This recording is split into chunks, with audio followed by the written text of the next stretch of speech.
Bueno, pues muchísimas gracias al presidente nacional del PRI, Alejandro Moreno.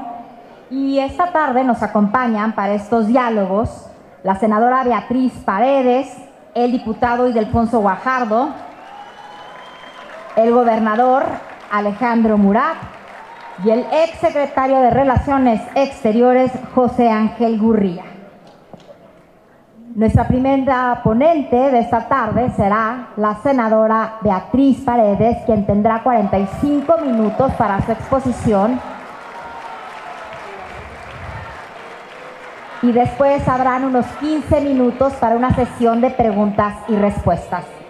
Bueno, ya todos ustedes conocen la gran trayectoria de la senadora, pero vamos a recordarla. La senadora Beatriz Paredes es mexicana, originaria de Tlaxcala, licenciada en Sociología por la Universidad Autónoma de México, con un posgrado en Literatura Hispanoamericana por la Universidad de Barcelona.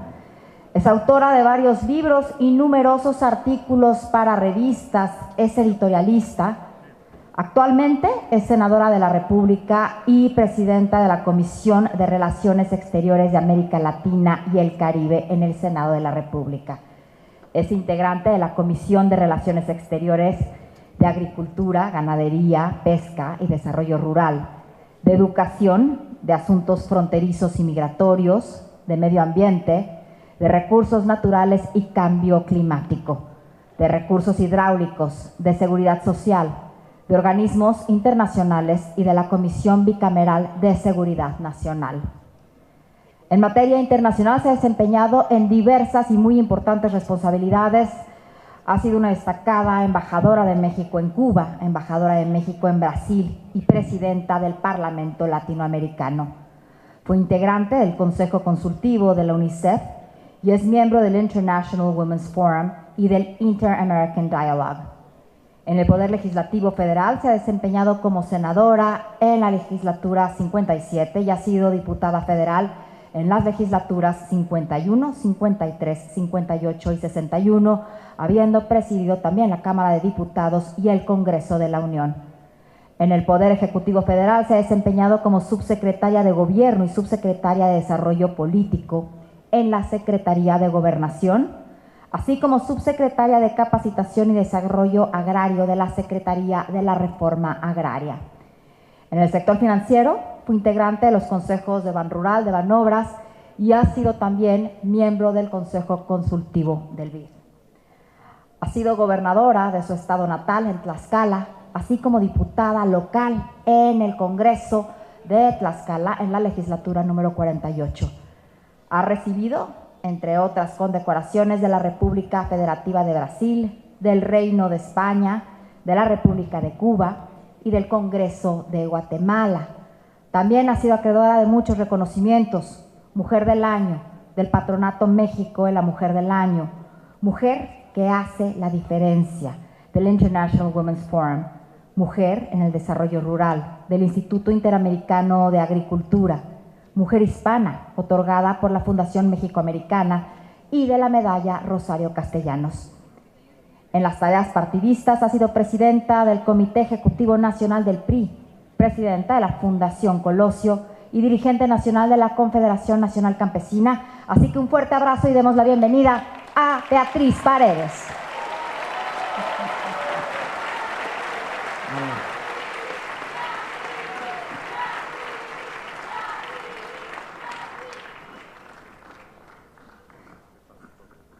No, con esto. ¡Wow! Con esa voz. Esa es voz. A ver si no se vicia el micrófono. No se vició ya vi.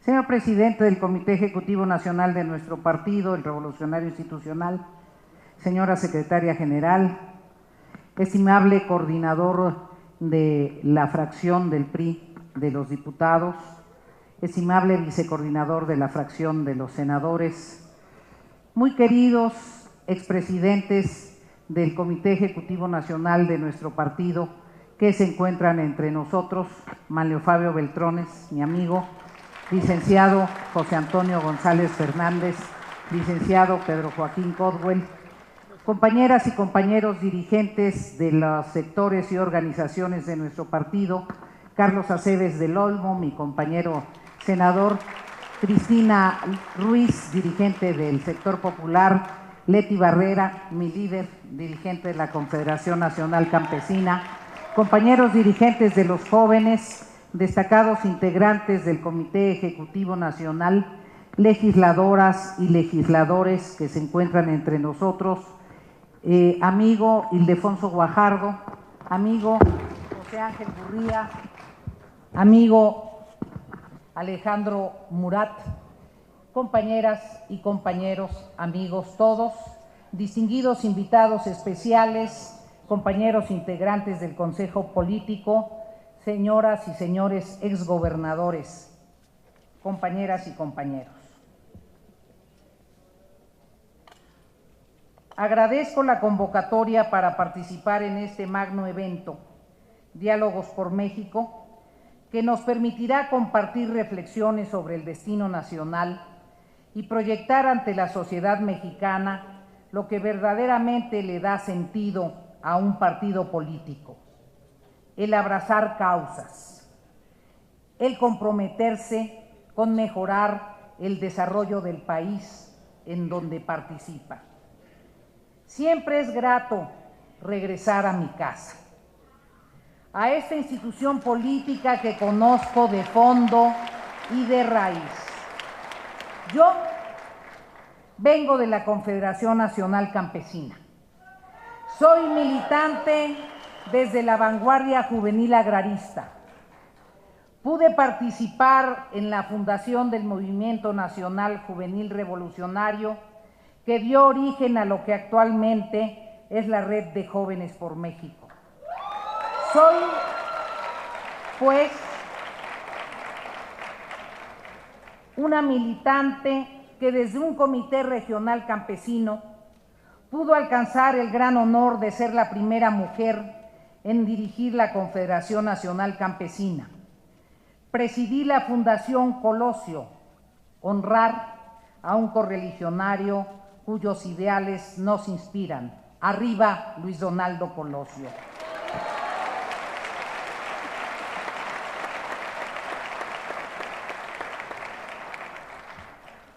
Pude ser secretaria general y posteriormente presidente del Comité Ejecutivo Nacional del partido. En momentos inéditos de la vida partidaria, pues estábamos como ahora en la oposición, y porque insistí en que hubiese un proceso de consulta a la base para seleccionar al dirigente del partido. Llegué a esa gran oportunidad porque este es un partido que en sus momentos luminosos ha tenido movilidad y apertura para la incorporación desde quienes desde la base participan, convencidos de las mejores causas de nuestra organización política y de su capacidad de enarbolar los ideales de transformación del país que le han dado vigencia en la vida política de México. Llegué después de un proceso de participación democrática de la militancia. Siempre he propugnado la renovación e innovación de nuestro partido. En consecuencia, propongo que la selección del candidato o candidata a la presidencia de la República que realice nuestra organización sea necesariamente a través de un método democrático. Llámense primarias o consulta a la base. La renovación democrática es la mejor manera de mantener a los militantes de nuestro partido unidos y participando. Me pronuncio por una elección democrática de nuestro candidato o candidata y por una selección democrática de quien pueda fungir como candidato o candidata de la alianza. Soy aliancista. Lo soy porque comprendo la realidad política de nuestro país y la necesidad de fortalecer las capacidades de la oposición para enfrentar al partido del gobierno que evidentemente estará cobijado por una elección de Estado que no debemos permitir. Que se oiga fuerte y recio. Los mexicanos no vamos a permitir una elección de Estado, el involucramiento de los, comillas, servidores de la nación, la movilización desde el gobierno federal para imponer un triunfo electoral ficticio. Queremos verdaderamente que el gobierno no meta las manos en los procesos electorales en nuestro país.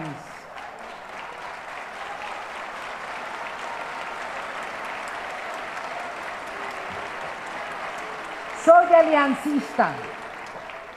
Lo soy porque entiendo la dinámica contemporánea de los partidos políticos y reconozco cómo en la mayoría de los países democráticos se han dado frentes de diversas insignias con el propósito de poder tener una representación más amplia de un electorado que se ha diversificado de manera muy compleja.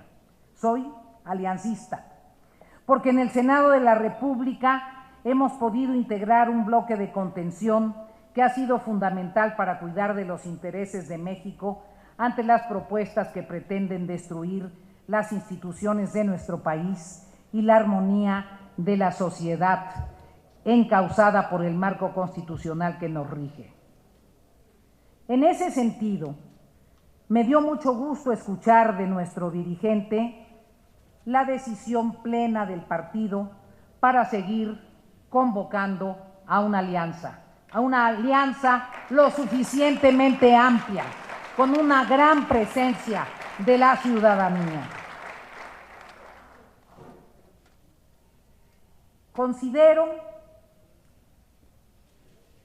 no solo la presencia relevante de la sociedad civil, sino de la sociedad civil organizada. Permítanme reivindicar el valor y la importancia de nuestros sectores como parte de la sociedad civil organizada. Los sindicatos y las organizaciones de trabajadores en la Confederación de Trabajadores de México, las ligas de comunidades agrarias y los sindicatos campesinos en la Confederación Nacional Campesina, las organizaciones de colonos, de barrios, de colonias, las organizaciones que surgen de la actividad territorial en la Confederación Nacional de Organizaciones Populares y el Movimiento Territorial. Me corresponde, queridas amigas, queridos amigos, compañeros, me corresponde iniciar un evento que contiene una serie de intervenciones de distinguida compañera y compañeros, muy valiosos todos, lo que siempre representa un riesgo, porque tus dichos, tus aseveraciones pueden generar controversia o pueden ser rebatidos sin posibilidad de réplica, pero no es el caso.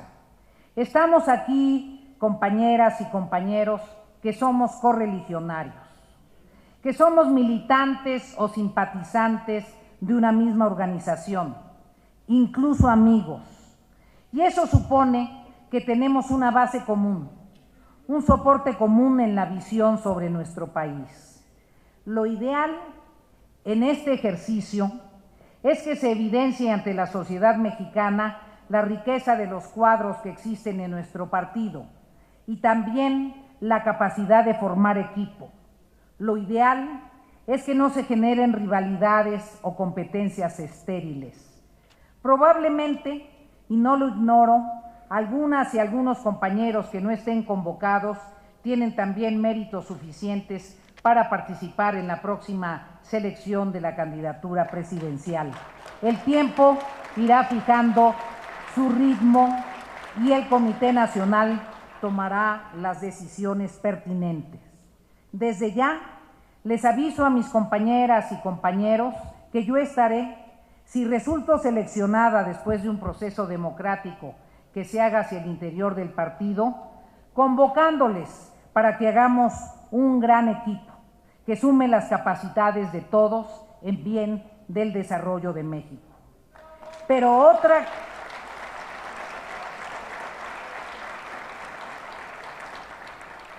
Otra característica de ser quien abre una sesión con una serie de participaciones es que puedes hablar de algunos temas que no hayan pensado los demás y en ese sentido invitarles a que los aborden también en sus exposiciones. Es, pues, siempre un albur, ser el primero al bat, pero esperemos que esto enriquezca a la serie de conferencias que vamos a tener todos la oportunidad de escuchar y espero pegar un jonrón. Me parece indispensable subrayar que la elección del 2024 será una elección histórica.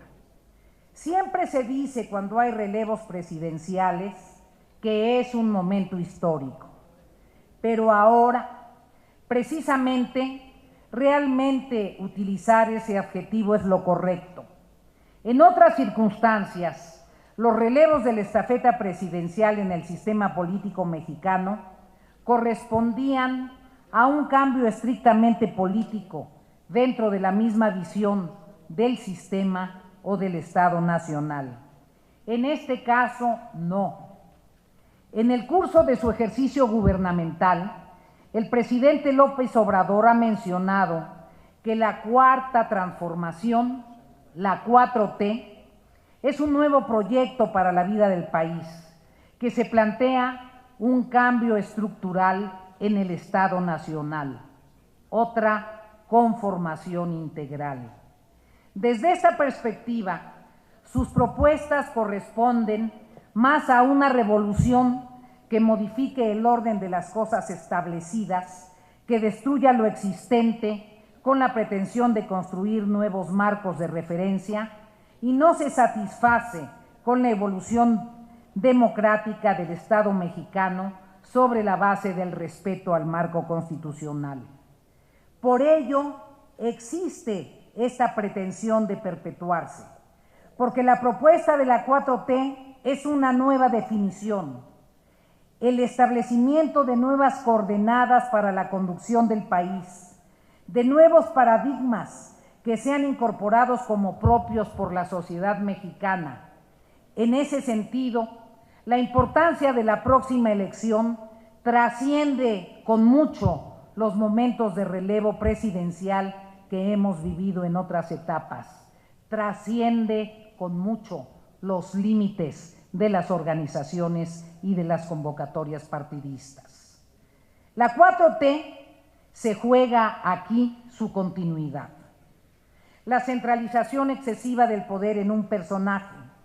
Vemos el debilitamiento y desprestigio que se prohijan sobre los otros poderes de la República, el legislativo y el judicial, y el aplastamiento del federalismo. Por eso se habla de un posible nuevo maximato, del desconocimiento de la evolución democrática del país que da origen a un régimen político plural donde las mayorías y minorías conviven en la normalidad democrática, robustecido por organismos autónomos que apuntalan la democracia y la transparencia, del compromiso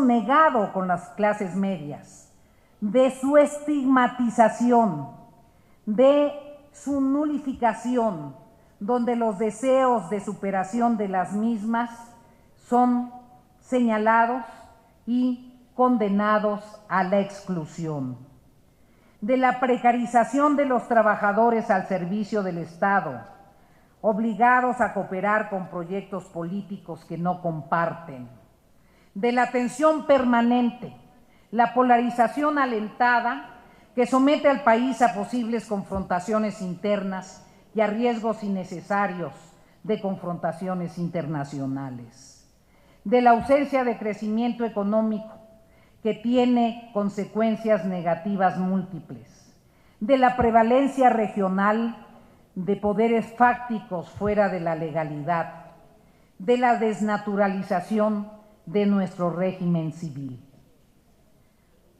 Los mexicanos, en cambio, los mexicanos que no abrazamos el dogma cuatroteísta, nos jugamos este 2024 la posibilidad de que nuestro régimen siga siendo democrático, del fortalecimiento de las instituciones democráticas, de la plena vigencia del Estado de Derecho y de las libertades, de la evolución de un régimen de economía mixta en donde la iniciativa privada participe con un papel relevante de inversión y responsabilidad ambiental y social, y de la posibilidad de que el proceso de modernización de nuestro país avance, con los ajustes y matices que se requieran, impulsando que la apertura de México sea para conquistar el futuro, para ser reconocido en su grandeza y perspectiva, y no por anclarse en el pasado. Que se aprecien las cualidades que nos distinguen como mexicanos y se nos perciba como personas conduciendo nuestro presente y aptos para conquistar el futuro en este mundo global y universalizado, desde luego orgullosos de nuestro pasado porque nos da identidad, pero sin atavismos que inmovilizan y en ocasiones afectan, sobre todo para los jóvenes. Para las nuevas generaciones no hay derecho de cancelarles su perspectiva de ser ciudadanos mexicanos triunfadores y ciudadanos universales en este 2021. No queremos que nuestra sociedad sea la caricatura de la reina del sur, ni de la barbarie en la violencia generalizada. De ese tamaño, de esa dimensión, es el desafío de la elección del 2024. Por eso quiero insistir en que no podemos disminuirnos en estos momentos. No podemos ser menores, débiles, oportunistas o conformistas. Convoco a las mejores virtudes de cada una de las y los mexicanos, no solo de mis correligionarios. A mis correligionarios les pido la estatura que han tenido en otros momentos complicados grandes dirigentes de nuestra organización y sobre todo las bases extraordinarias que son la verdadera fuerza de nuestro partido. La generosidad interna, la capacidad de articular proyectos y sumar, la posibilidad de elegir a los mejores y las mejores, dejar atrás mezquindades y ambiciones personales. No es etapa de ambiciones personales, no. Esta es una etapa que requiere la entrega de todos, la entrega y la capacidad de articular un gran frente nacional, un gran bloque en donde unidos tengamos la posibilidad de defender libertades, democracia, participación ciudadana, Estado de Derecho y equilibrio social. Rescatar a todas las expresiones de nuestro pueblo para que se alcancen los satisfactores esenciales para su desarrollo y al mismo tiempo empujar las enormes potencialidades de nuestro país para que seamos capaces de revitalizar la confianza, de generar certidumbre y de desplegar las alas que impulsen nuestro crecimiento, el desarrollo y la justicia interna para que la grandeza de México se recupere. Por tanto, en una elección que es histórica, que como ya lo dije, trasciende a los partidos políticos, tenemos que ser muy puntuales en la estrategia y la táctica. Tenemos que ser muy asertivos. No hay margen de errores, ni espacio para los ismos.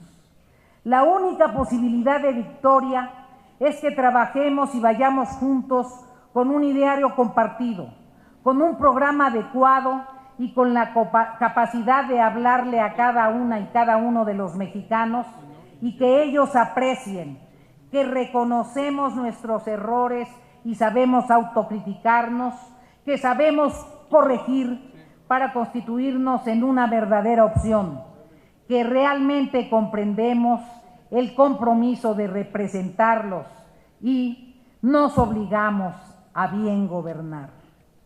Yo entré a militar a la organización juvenil del PRI cuando era presidente del Comité Nacional Jesús Reyes Heroles. No es extraño entonces que me adhiera e identifique con la posición que expresó el maestro Reyes Heroles cuando dijo: primero el plan y luego el hombre. Y cito, si dentro de nuestro partido hay pluralidad de ideas con coincidencias fundamentales y pluralidad de intereses con denominadores comunes, no podemos proceder monolíticamente. Las distintas corrientes que se dan dentro del partido tienen que expresarse, tienen que dar lugar a grandes discusiones y tienen que ser firme base para la unidad en la acción. Queremos democratizar, por lo tanto, no deben asustarnos los resultados de la democratización. Son consecuencias inherentes, inevitables de una evolución que iniciamos de la reforma política en que participamos. Sería incongruente la audacia retórica democratizadora con la timidez frente a los hechos democratizantes. Pienso que este ejercicio se vincula con esta tesis. ¿Cuál es el programa? ¿Cuál es la propuesta? ¿Cuál es el plan presentado por diversas personalidades, diversos integrantes del partido, que quieren que la sociedad conozca para convencerla de que somos una opción? ¿Cuál es el programa? ¿Cuál es la propuesta? Estoy cierta que otras notables personas, compañeros, compañeras, podrían formar parte de este ejercicio y coadyuvar enormemente en la formulación de una propuesta integral. Sin embargo, entiendo que Diálogos por México es una primera etapa que podrá ensancharse y que no necesariamente todos los que aquí participamos estamos o están aspirando a obtener una candidatura. Entiendo también que nuestra propuesta, nuestra visión, tendrá que contrastarse y concertarse con la visión que presentan cuadros y líderes de otras formaciones políticas y desde luego con la propuesta diversa que hace la sociedad civil. Tenemos que lograr que la alianza presente un programa incluyente, un programa alternativo, pero también un programa coherente. Y yo me pronuncio porque este sea un programa socialdemócrata, porque este sea un programa que reconozca las necesidades del México profundo, del pueblo, y también las expectativas de las personas del México que aspira a tener mejores oportunidades y a la realización integral de sus capacidades. Bienvenidos los aspiracionistas. Alcanzar el bienestar para todos, sin excluir a nadie, requiere de más y mayores oportunidades. En ese sentido, mi propuesta tiene las siguientes características. Es federalista, considerando el federalismo no solo un modo de organización de la República establecido en la Constitución, sino la mejor manera de potenciar el desarrollo de las regiones de nuestro país. Realizaremos una profunda reforma fiscal federalista que dote de mayores potestades a estados y municipios y que redistribuya de manera más eficaz y absolutamente descentralizada el presupuesto de la Federación en coordinación con estados y municipios. Muchos de los programas que se han centralizado serán puestos bajo la conducción de estados y municipios. Vamos a robustecer las haciendas estatales y municipales para que puedan cumplir con sus compromisos constitucionales y apoyaremos proyectos de desarrollo de carácter regional. Es democrática porque pretende el fortalecimiento del poder legislativo y del poder judicial. Con estricto respeto a sus autonomías, presentaremos iniciativas que fortalezcan su función evaluadora y favorezcan el equilibrio entre los poderes. Es democrática porque respalda la participación ciudadana en la toma de decisiones a través de diversos mecanismos de democracia participativa. Es democrática porque respetará irrestrictamente la libertad de expresión y de asociación. Expreso mi plena solidaridad con el gremio periodístico y rechazo categóricamente la ineptitud del Gobierno de la República para protegerlos en la función social que desempeñan. Es democrática porque será respetuosa de los órganos autónomos y de sus funciones de regulación. Y el Gobierno, el Poder Ejecutivo, tendrá que cumplir sus recomendaciones y ajustarse a los límites de un mandato constitucional que respeta la democracia. Es incluyente porque rechaza cualquier tipo de discriminación y hará una revisión precisa de todas las políticas públicas para que ninguna tenga el menor rasgo discriminatorio. Es incluyente porque en su proceso de construcción de las políticas públicas convocará a todos los segmentos sociales para que realicen aportaciones y planteamientos críticos o de correcciones que deberán considerarse.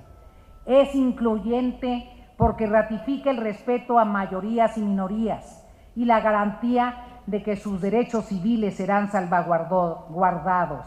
Seremos plenamente respetuosos de los derechos humanos. Es objetiva porque su diseño se basa en datos fehacientes y técnica bien soportados, porque descarta las ocurrencias y el voluntarismo, porque planteará propuestas ambiciosas pero viables, realizables por la revisión de los instrumentos que las harán posibles para que sustenten en la realidad.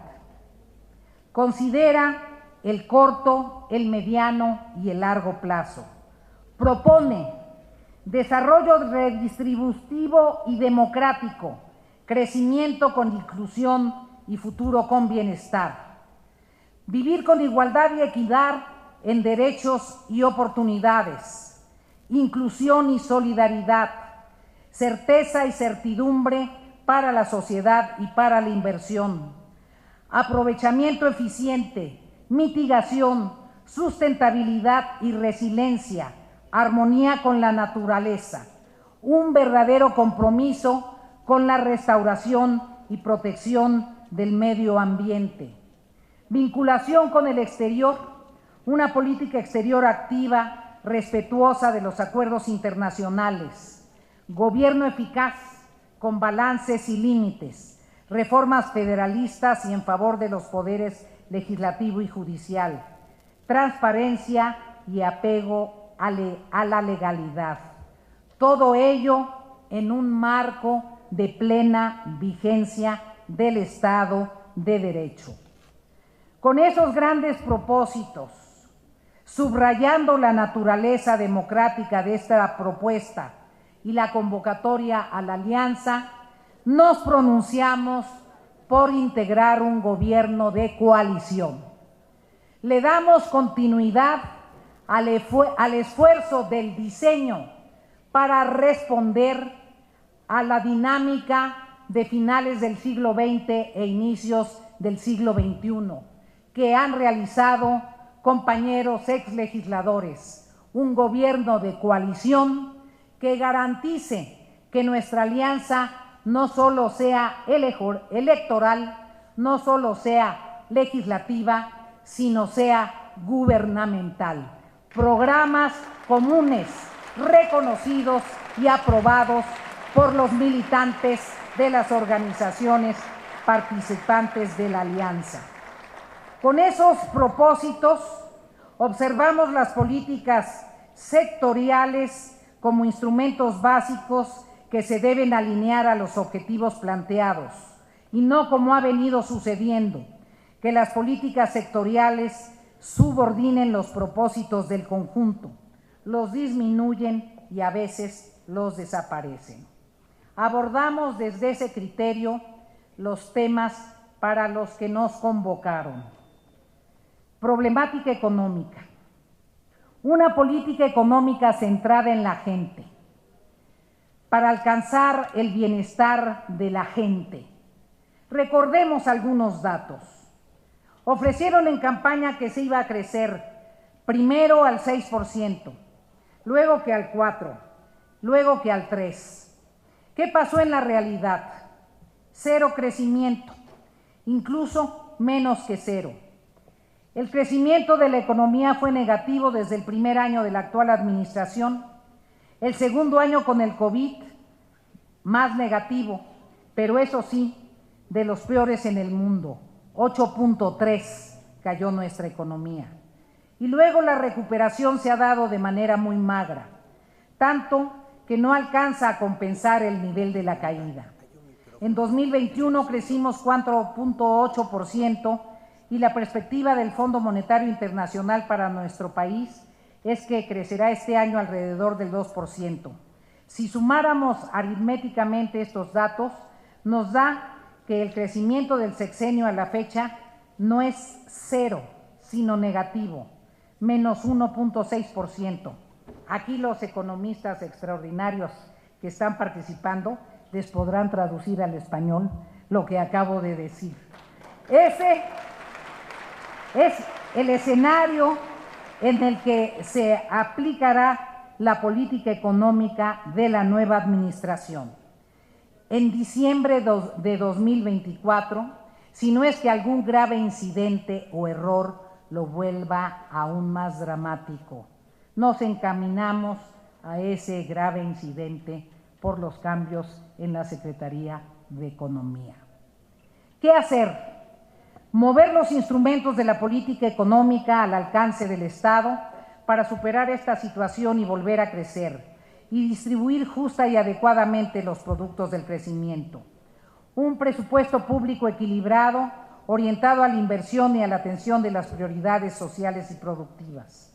Propondremos una profunda reforma presupuestal que cambie el periodo de aprobación del presupuesto para que verdaderamente se empiece a ejercer en los eneros subsecuentes, que utilice la modalidad de presupuestos multianuales para proyectos y actividades estratégicas, que descentralice programar en favor de los estados y municipios, entre otros elementos que serán considerados.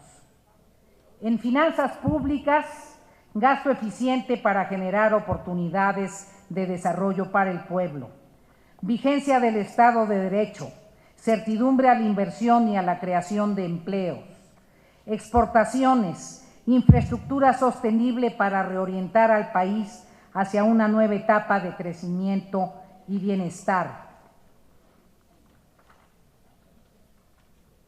Consumo, más empleos y mejor pagados. Inclusión, el crecimiento será para todas y todos.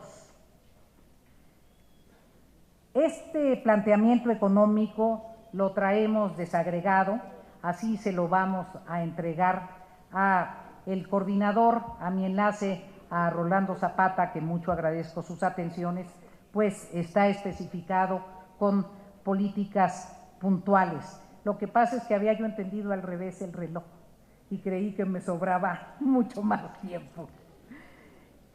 En materia de salud, quisiera, porque me parece que lo merecen,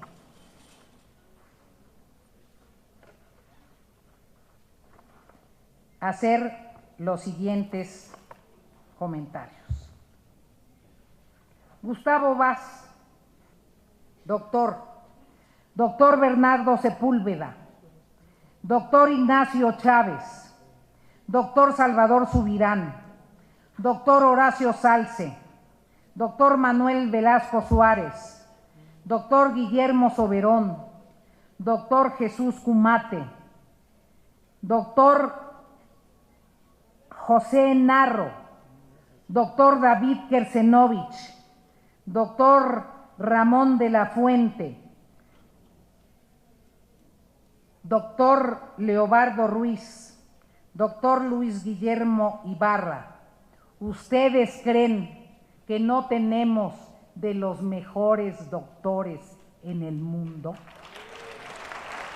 ¿Ustedes creen que el nombre de esos médicos ilustres que fundaron los institutos de salud y seguridad social de mayor rango en América Latina no concibieron una política integral de salud pública?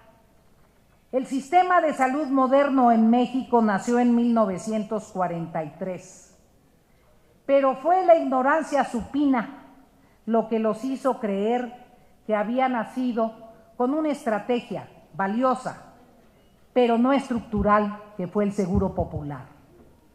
La estructura institucional del sistema de salud mexicano se basó en la creación de la Secretaría de Salubridad y Asistencia y en los sistemas coordinados de salud pública en el país. Además de ello, el Instituto Mexicano del Seguro Social, con su fortaleza en materia de salud, y el Instituto de Seguridad y Servicios Sociales al servicio de los trabajadores del Estado, con su ramal en salud. De aquellas épocas emblemáticas en donde toda América Latina venían a formarse en la estrategia de salud pública México, de aquellas etapas en donde las campañas de vacunación que realizábamos eran ejemplares, no solo en el hemisferio, sino en el mundo, al proyecto fallido del INSABI, a la incapacidad de dotar de medicamentos a las clínicas públicas, a dificultar el ejercicio particular de la profesión y a tener los números más grandes de defunciones en la primera etapa del COVID en América Latina.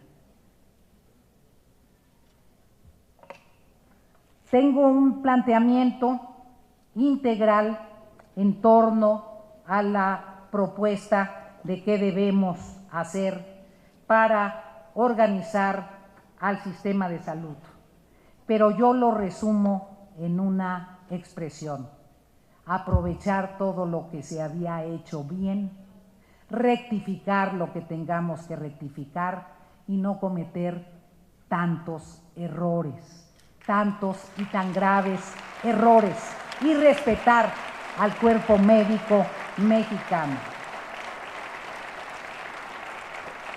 La seguridad pública es una de las demandas más sentidas de la sociedad mexicana. Afecta a los hombres con la pérdida de sus vidas o por la extorsión de su patrimonio y desde luego a la libertad e integridad de todos, especialmente las mujeres.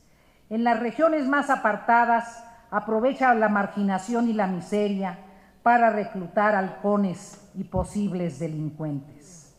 Ni abrazos ni balazos, vigencia plena del Estado de Derecho.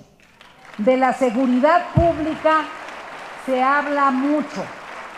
Hay estudios más que suficientes. Decenas de expertos nacionales e internacionales dan recomendaciones. Está sobrediagnosticado. Pero también, afortunadamente, tenemos casos de éxito como lo son Mérida o La Laguna, en donde a partir de lo local y con una activa participación de la sociedad, los tres órdenes de gobierno lograron coordinarse. De la seguridad pública se habla mucho, hay estudios, hay propuestas. Lo que se necesita es una conducta firme. Lo que se necesita es ser incorruptible para que no te infiltren tus cuerpos de seguridad.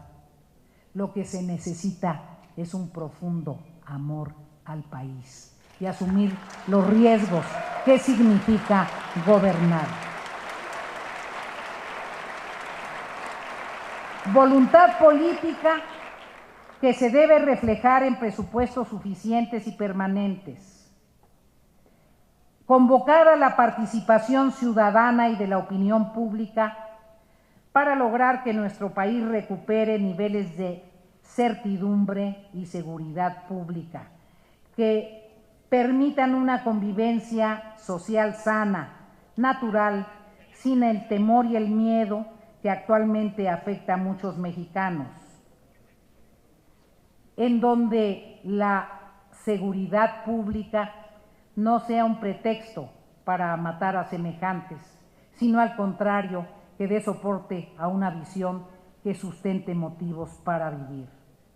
Por eso, desde mi perspectiva, es necesario concitar un gran pacto por la seguridad y la no violencia, por la tranquilidad de las familias y los ciudadanos, en el que participen los 3 órdenes de gobierno federal, estatal y municipal, la sociedad civil en todas sus expresiones, los partidos políticos, los sindicatos, las organizaciones patronales, los medios de comunicación, las iglesias, las universidades, los académicos, las organizaciones gremiales, la diversidad del conjunto social que es México.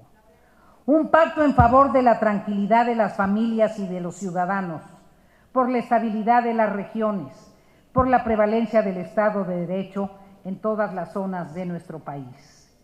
Aquí entrego el documento donde planteo las líneas generales de políticas públicas en cuanto a la constitución, integración y perdurabilidad de un sistema de seguridad con policías civiles y un rol profundamente federalista, reconociendo la participación circunstancial y temporal de nuestras Fuerzas Armadas en el marco de nuestro Estado de Derecho y de nuestro régimen constitucional.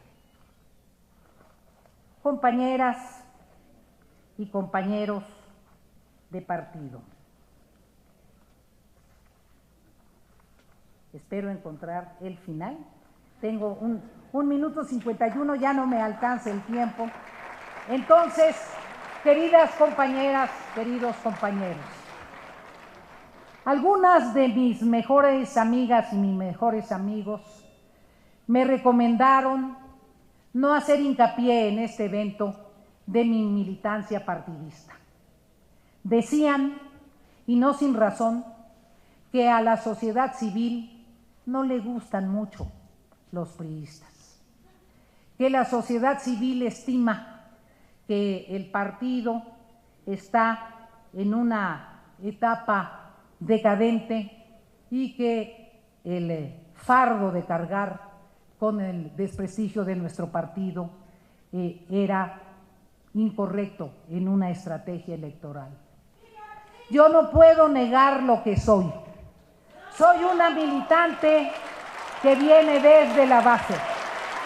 Soy una militante que he tenido oportunidades con la bandería y con la convocatoria de nuestro partido. No me respalda en mi biografía ni ningún grupo de interés, ni intereses oscuros, ni ningún magnate o potentado. Todo el respaldo que he tenido tiene que ver con el pueblo de Tlaxcala y con las oportunidades que ustedes me han dado. Por eso, hoy, desde esta trinchera, expreso con humildad y con decisión que aspiro a ser candidata a presidenta de la República, a encabezar una gran alianza entre los partidos políticos con la sociedad civil, un frente amplio de los hombres y las mujeres democráticas de México, porque el 2024 vamos a recuperar la historia de la democracia, la historia de la justicia social, la historia de la legalidad. Vamos por la grandeza de México.